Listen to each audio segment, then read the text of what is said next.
All right, it is time for Imagine That, presented by Xfinity.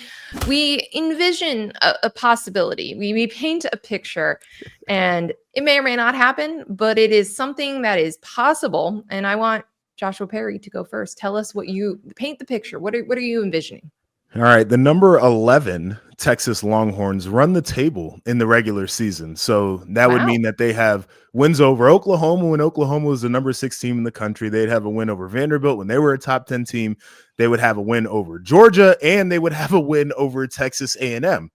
Like, I don't know all the scenarios there because there would be some other one-loss conference teams, but like, is that the SEC championship game? At that point, like, they would have one of the most impressive resumes in college football for a team that we left for dead just a couple weeks ago. And by the way, like, pressure now is on Georgia because that would be their second loss in the SEC, their second loss overall, but also they're playing a Georgia Tech team that might be able to close the door. Like, a 3-loss Georgia would be on the cut line for the college football playoffs. So Texas maybe finding some magic here at the end of the year, create some very intriguing scenarios. And I like chaos, so I kind of want to see this happen. The Texas-Georgia game is really intriguing. Mm-hmm. Like, with the way that Texas is playing, this 4-game win streak, but what we've seen from Arch Manning over the last game and a half in particular, really good football. They round into form, that could be a problem. Although Georgia never dies. So they don't. They never play their A game, but it doesn't really matter. Doesn't matter. Doesn't matter. Does not matter. But yeah, no, I'm with you. I think that is a possibility, and it would be a hilarious full circle moment for everybody who completely wrote off Texas and Arch after the way that this season started. That is all in front of them. And tough games, but man, they're playing better than they were. They just need to kind of close out some games and shore some things up. Yeah. Imagine that Florida State beats Clemson in what is maybe the saddest big name game in ACC country this year. A game that we thought would be, have ACC championship game implications. It does not. But let's imagine that Florida State wins out and finishes the season 8-4, and Mike Norvell gets to keep his job. Florida State does not have to pay $53 million to buy him out and get a new coach. And this team is closer to the version we thought back in September than the team that they had been as of late. And maybe the blowout win over Wake Forest is what kind of changes the season for them. That was dominant. It was honestly surprising. You picked them. It was very unexpected as your underdog to cover, right? I just feel like such a dumbass every week. Neither here nor there.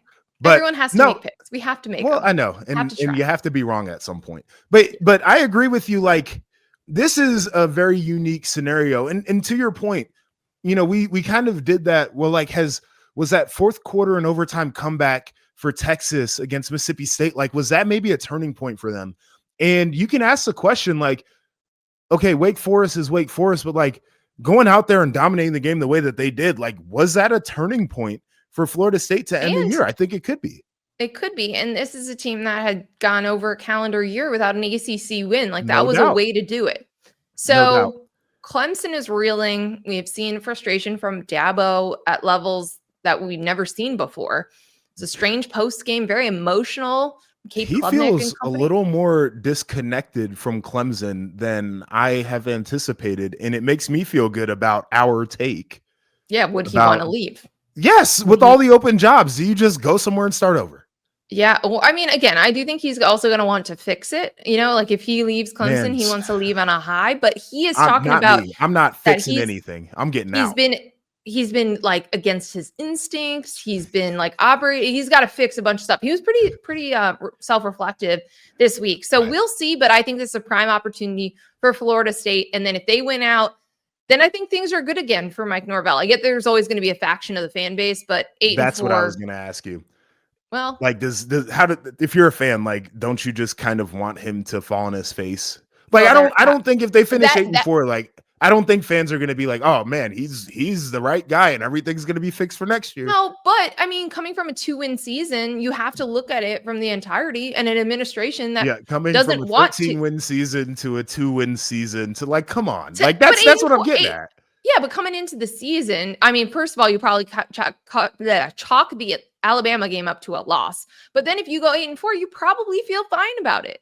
I think that Yeah, this is an I don't know. administration. I don't think they want to get into this carousel. I wouldn't It's gonna be either, but super if I'm a expensive. fan, I'm pissed. No, I get that. I get that. And you're never going to win because there are going to be people say that, nope, he is limiting our Yeah, ceiling. He is that's limiting exactly what what our they're gonna do. program can be. I just think 8-4 would save his job. So It would, and it that's should. If you're an administration, you shouldn't give a damn that the fans are like, "Oh no, he's killing our program right now." Yes, he might be, but like I'm gonna wait until next year where maybe we have a more obvious candidate, or like we're yes. not like Or you're the sixth in big the dog. pecking order. Yes, Yeah. yeah. Yeah. So it's two different things, but it's an interesting spot to be in. It is. It is. All of that's valid. And I think every fan base is frustrated right now, except Ohio State and Indiana, maybe Texas A&M, A&M as they're well. feeling Yeah. great. Yeah, Yeah. But I just think there's a lot of anger everywhere. Everyone's yeah. expecting their No, teams to be super bigger and angsty. better. Actually, I did want to mention this. We talked about the Auburn opening. One of the things that was interesting when athletic director John Cohen announced that he was making a change, he said, like, we expect to compete for championships. I will say, not everyone in the SEC is going to be able to compete for championships. Not everyone's going to be able to get there. I think that I understand why everyone says it, but people need to get a little bit more realistic I agree. about what the goals are. I'm thinking about something Matt Rule told me last week because we were talking this before the injury, before the USC game, and he was talking about just what it means for Nebraska to enter November in the hunt and Mhm. with something to play for and to be in contention. And he said he learned in the NFL that, you're not always going to play for a Super Bowl, but you want to be in contention for the playoffs. Right. And that's something you can aspire to do every single year. And if you're in the playoffs, it gives yourself a chance to go on a run or whatever, but you want to be relevant. You want to be Right. in the mix. And I think that we're seeing college football go from, well, we need to be in a Big Ten or the SEC championship game. We need to win Or the college a football playoff. title. We need to do all these things instead of Right. just be in the mix. But the problem is in college football is every big dog that's got a lot of money and a more talented roster than a majority of the sport thinks that it's a birthright to win a title based off of those Yes. things. And it absolutely is not. And there's so much more that goes into it.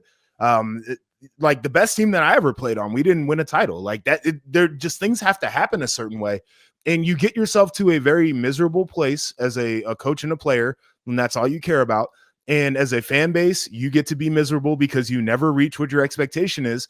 And as an administration, you set yourself up to have to pay insane buyouts because you didn't want to be realistic about what your program, about maybe patience and like having a down year and just maybe going back to the drawing board and getting into a place where you do things that set you up for success later on. It's But wild. I even think just framing it as like, you don't have to win the SEC or get to a But championship game to be that's in the what everybody's playoff. doing. I I know, but like I don't even think people care about the playoff mix. I've said this before. The playoff might be the worst thing for teams that are good enough to be in there but not good enough to win a title, because you can't end your season and hang a banner by saying we made the playoff. Like that sucks. We made the playoff is not a great banner. Yeah, but And I in terms so of now expectations and goals, that's I what it get it. should be for a lot of these But places. what are you doing with that? Like, how am I parlaying that into anything? What does my trophy Making case look like with that? making College making the football is built NCAA off of trophy cases. making the NCAA That's tournament. a different thing. We're talking about Fairleigh Dickinson getting into the NCAA tournament. No, but We're all of talking these about schools, they Auburn put on their that has banners, they put the Heisman's, years. Auburn that has national championships. We're talking about Penn State, right? But Like they that's put the problem. basketball team, Kansas, all these they put up the years that they make the tournament. They No put the doubt. years they make the Sweet 16 and the Elite Eight and the Final Fours as well. I'm with But you. I'm with you, but it's a different sport. And when you're a place like Penn I'm saying State, we need to you could say you adapt. won we People's won the brains Orange are going to Bowl. break if it's They championship are or going to break. bust. That's the problem. Penn State, you go into a press conference and you're like, oh, our next coach is going to win a title. You're in hell already. Already you're in hell. Auburn, oh, we got to win a title. You're in hell right before you even hire the next guy. You're in hell because it is an insane thing that we do in this sport. And I'm with you. People need to get more realistic, but it doesn't feel like there's anything tangible in this sport, specifically this sport, where people love their trophy cases. People love that kind of stuff, and you don't get to put anything in there at the end of the year. It sucks. Maybe we do banners like we do with March Madness, put them up in the facility somewhere, put the years that you make the playoff. I don't know. That's just a thought. Can I tell That a was story a real tangent. quick? This is a tangent. This is the final thing I'll say on this tangent. We won the Fiesta Bowl in 2015. 2015 team was the best team that I played on. We had 5 first-round picks off of that team. I covered that team. Yeah, a bunch of guys that were drafted, right? Everybody who was drafted 4th-round pick or better, by the way. Like, just an insane amount of talent. Didn't make the college football playoff. We played Notre freaking Dame in a Fiesta Bowl. Like, that's a matchup that you dream of as a kid. I dreamed of that matchup. That was the last game I ever played, and I'm glad it was Notre Dame. Hadn't played them. And we won the game, and Urban didn't give us a ring at the end of the year because he's like, you didn't win a conference title and you didn't make the playoff. That sucks. It's miserable. And this is where more people are getting. So you're saying you're a proponent of participation trophy culture? No, winning a Fiesta Bowl is a big deal. That's what I'm a proponent of. I am a proponent of the Fiesta Bowl being a big deal and meaning something at the end of the year if you win it. There's going to be a team that wins a Fiesta Bowl, and they're going to be bitching and moaning because they didn't win the title after. That's the problem with the sport. That's the problem to me. All right, Joshua wants more rings. He wants more celebrating. Man. I see what this is. That was Imagine That presented by Xfinity. Tangents included.